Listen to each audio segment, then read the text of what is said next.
We were considered kind of low class, let's put it in that way. My father was a watchman in this building of very rich people, and my mother was, doing babysitting and cleaning houses for these people.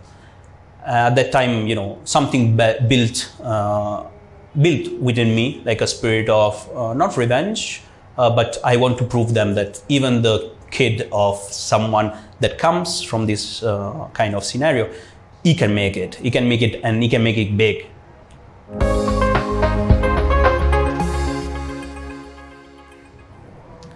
Hi, this is Luca. I'm CTO of Jur and founder and CEO of Jeetlab. Welcome to Backstage with Millionaires. Today I'm going to share with you a little bit of my journey as an entrepreneur, and also a journey of an Italian in India, because even though my looks are Indian, I'm originally from India, of course, but I was actually born and brought up in Rome. So I will tell you a bit more today about my whole journey from there till Bangalore, and all the things that I have achieved so far and what I'm planning to achieve in the future. My first memory of me being an entrepreneur goes back to the school, because at that time I built the website for my schoolmates, and from there onwards, it's like I started there. That was my first website ever, and then you can say that my career started, because a lot of people started asking me, can you do this for me? Can you do that for me? And I was like, yeah, cool, why not? And, but at some point I realized, okay, this is becoming a work. This is becoming a job. After that, you can say that there was like 10 years, around 10 years of freelancing, in which I was developing websites and collaborating with a lot of agencies and all that stuff.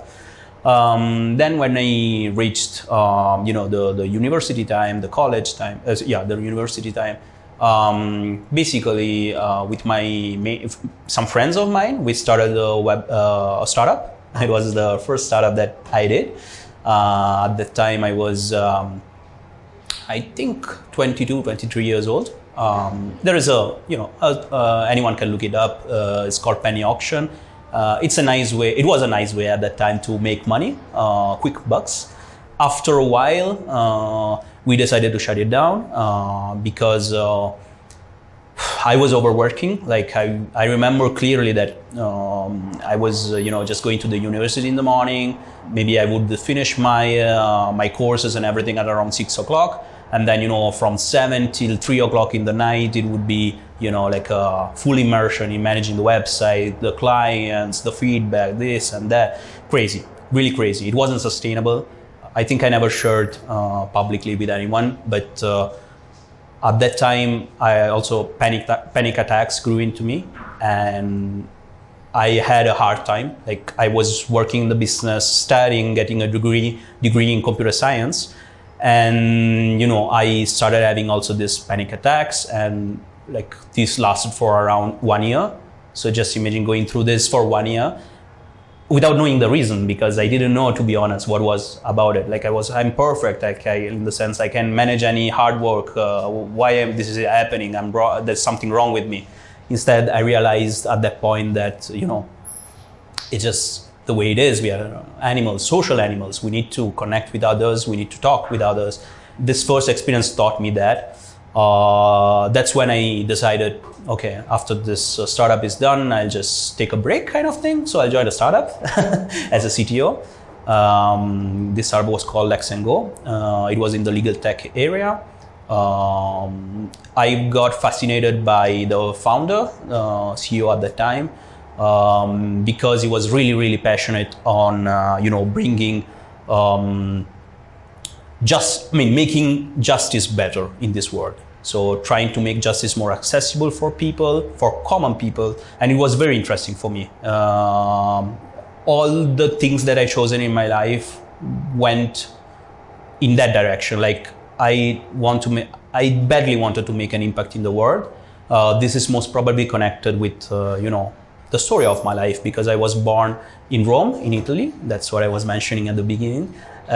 Because being the son of an Indian and Sri Lankan, because my mother, she's from Sri Lanka, is a bit tough in the sense that we weren't middle class. We were considered kind of low class, let's put it in that way.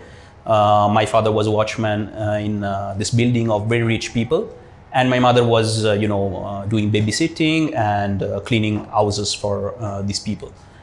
At that time, something built within me, like a spirit of not revenge, but I want to prove them that even the kid of someone that comes from this kind of scenario, he can make it. He can make it, and he can make it big. My parents, I'm really thankful to them. They gave me a good education. Amazing education, I would say. One of the best school in Rome, one of the best university in Rome, and the two, it's one of the best university in Europe, which is La Sapienza. So I guess this goes back to Indian and Sri Lankan culture, in the sense that for this side of the world, especially if you come from a poor background, because my mother was coming from a village, she didn't have food when she was a kid. She lost both her parents when she was a kid. For them, it's kind of, we are in this bad situation, in this bad condition because we didn't study. But if you go to school, then you know this stuff. You have the weapons together. I mean, you have the weapons to fight this world and, to live in let's say better way. Let's call it better way. Okay. So they made a clear point that my son is going to go to the best schools that we can afford. So they did all the sacrifices that they did only for this. Now I'm in a position to do any kind of business, I would say. I'm in a position to join any kind of company in the world, most probably, at least in my background, of course, in the technical side of things. But yeah, that's about it. I left it when I joined this legal tech startup I was telling to you, right? And can you trust me that that is exactly, like, for me, it was the proof that whatever sacrifices they did, it was paying off, because I was CTO of a legal tech startup, which was quite hot in Italy. So it was, there was some press, so we went and talked in the parliament. The startup went through a difficult phase because it's quite difficult to basically provide good legal services. It's very tough. In the end, people at that time still preferred to go to the lawyer rather than just going through a platform and having all their legal needs consumed online, right? So this journey after 2 years finished, and that's when I had a question in my mind. Okay, what's next? And my appetite to prove to the world that the guy, the Italian guy, son of Sri Lankan and Indian, can make it.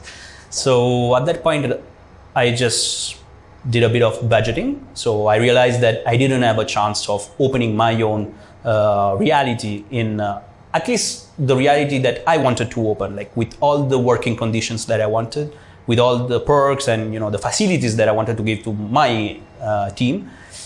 I realized that it wasn't possible to do it in Rome. It is very expensive to set up a company from scratch there. So that's where I shifted, and I thought, okay, maybe I can go back to my roots, because my whole aim in the world is to make it better in whatever way I can. So I decided it's time for me to go to India. I came to Bangalore, which is my father's native, to look after these things, and I was there for around 6 months. 6 months in which I was planning on how to set up the business in Bangalore. So I chosen Bangalore because Bangalore always appealed to me by just reading news, international news and stuff. It's a hot topic, like the Indian Silicon Valley, right? So I wanted to see it myself. I wanted to make it in the Indian Silicon Valley. I still remember my first meeting with Bangalore, which was this guy bringing to me a dish because I went to a restaurant. It was my first evening in Bangalore. So I ordered this some paratha. I didn't even know what was paratha, but I thought, okay, let's have a paratha, why not? And this guy brings me the plate and he tells me, garam garam. I said, even if it's not garam garam, even if it's garam garam, cool. So I took the plate and it was burning like anything, because garam means hot. Now I came to know. Like that day, I learned my first Hindi word, which is garam. from there, you can see that a lot has happened. I established my network here in Bangalore. I started my business, hiring people. I've hired a team, a really good team. In our writing process, another tip that I can share is one of the main questions of our interviews is not what you can do, it's what is your dream, like in your life. Like, okay, you work in Jeetlab, great. But then, like, is Jeetlab your end goal in life? Like, you want to be here and die here? Like, what's your purpose in life, right? And can you believe that from that dream, you get a lot of who's in front of you, who's sitting in front of you. And I thought Jeetlab as a vehicle in which people come with their dreams and they go out of Jeetlab because now they can achieve their dream. So just an example, one guy that we hired, Ratul, I need to mention him because it's like, I'm a bit emotional about him. So he made clear since the first day, I would like to go to, US to do my master's, but I think I need more experience. I need to improve myself because right now I'm in this company, which was a very good company, by the way, and I need to sharpen my skills. And I said, well, if that is your goal, we'll make sure that this will happen. And guess what? After 2 years of working with us, now he went to US, he's doing his master's, he got his internship in Tesla, and brilliant guy. Now he got also full-time job offer from Tesla, which is one of the hottest company in Silicon Valley, in New York. He's in New York right now. This is what makes me proud of waking up in the morning and going at night at home. This is why I have built Jeetlab. Not looking at profits. We make profits, of course. Like, the company broke even in 6 months. By the way, just to clear out the business model, for those interested, we have clients mainly in Italy. Those clients that I worked with for 10 years. Those are Italian agencies that, either don't do development themselves, or they want some quality development, so they ask some very specific things. And we do only development. So Jeetlab is just a development firm. We don't do anything else. We don't do graphics. We don't do anything else. We just are good at developing.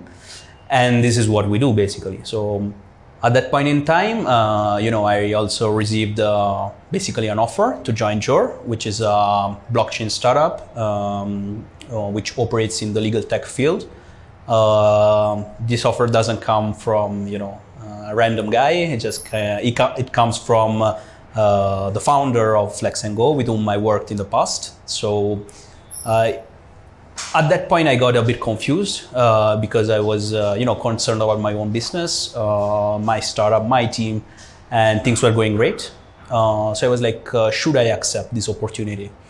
I figured out that, Jeetlab was in a position in which it was kind of an autopilot mode, because we built strong relationship. We have very few clients, but we build strong relationship with them. So it's like they give us recurring business in a structured way, and our team we kind of work half of the year remotely, so that our team can, like, anyone can go back to their families, to their home, meet their friends, chill a bit more, and be a more flexible. That's what I love about Jeetlab. Of this working environment. It's exactly this flexibility.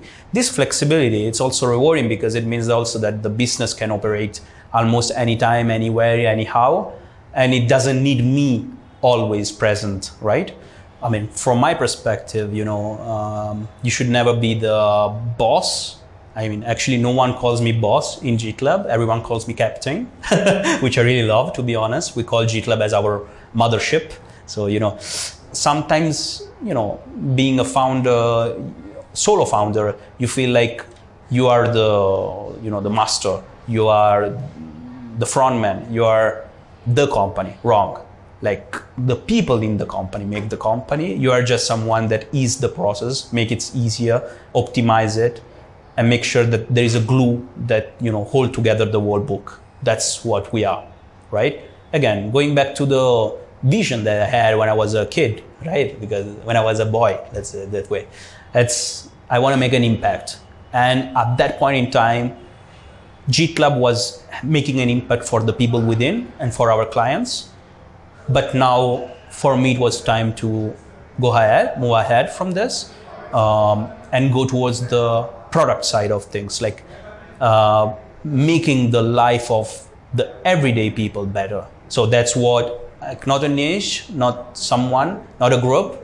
I want everybody.